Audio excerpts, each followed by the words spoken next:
guys, welcome to JPVS channel. இன்னைக்கு நம்ம என்ன ரெசிபி பார்க்க போறோம்னா மட்டன் சுக்கா. இது வந்து ஒரு நல்ல சைட் டிஷ். என்ன ரைஸ்க்கு வேணா சாப்பிடலாம்.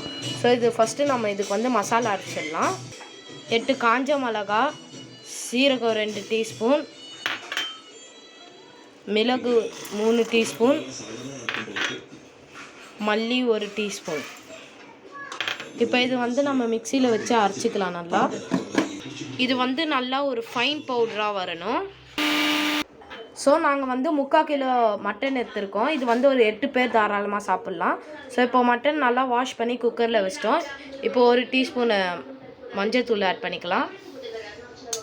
மஞ்சள்தூள் ஆட் பண்ணதுக்கப்புறம் நம்ம அரைச்சி வச்சுருக்க மசாலாவும் ஆட் பண்ணிடலாம். சால்ட் 1 டீஸ்பூன் ஆட் பண்ணிக்கலாம். இப்போ இந்த குக்கரில் கொஞ்சோண்டு தண்ணி ஊற்றிக்கலாம். இப்போ மட்டனும் மசாலாவும் லைட்டாக மிக்ஸ் பண்ணிவிட்டு குக்கரை மூடி விசில் வச்சு ஒரு 3 விசில் வச்சா போதும். ஸ்டவ் ஆன் பண்ணி குக்கரை வச்சாச்சு. இப்போ விசில் போட்டு 3 விசில் விட்டுடலாம். இப்போ 3 விசிலுக்கு அப்புறம் எடுத்தாச்சு. மட்டன் நல்லா வெந்துடுச்சு. இப்போ ஒரு கடாயை எடுத்து ஸ்டவ்வில் வச்சு ஆன் பண்ணிக்கலாம். இப்போ கடாய் நல்லா ஹீட் ஆயிடுச்சு. 4 டீஸ்பூன் எண்ணெய் ஆட் பண்ணிக்கலாம். இப்போ எண்ணெய் நல்லா ஹீட் ஆயிடுச்சு. 4 பச்சை மிளகா, கருவேப்பிலை, சின்ன வெங்காயம் 200 கிராம் ஆட் பண்ணிக்கலாம். நம்ம இப்போது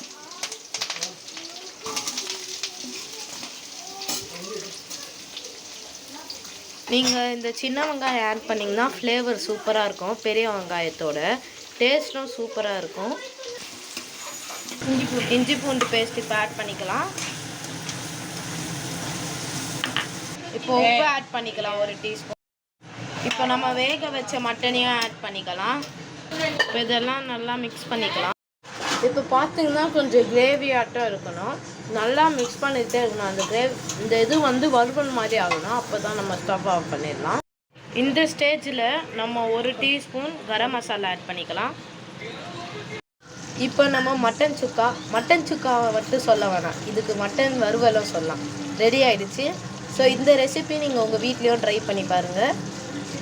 டாட்டா, பாய் பாய். இந்த வீடியோ உங்களுக்கு பிடிச்சிருந்தா லைக் பண்ணிட்டு ஷேர் பண்ணிட்டு மறக்காமல் நம்ம JPVS சேனலை சப்ஸ்கிரைப் பண்ணிடுங்க. பக்கத்தில் இருக்க பெல் ஐக்கானையும் கிளிக் பண்ணி விட்ருங்க. அப்போ தான் நாங்கள் போடுற வீடியோஸ் எல்லாம் உங்களுக்கு நோட்டிஃபை ஆகும்.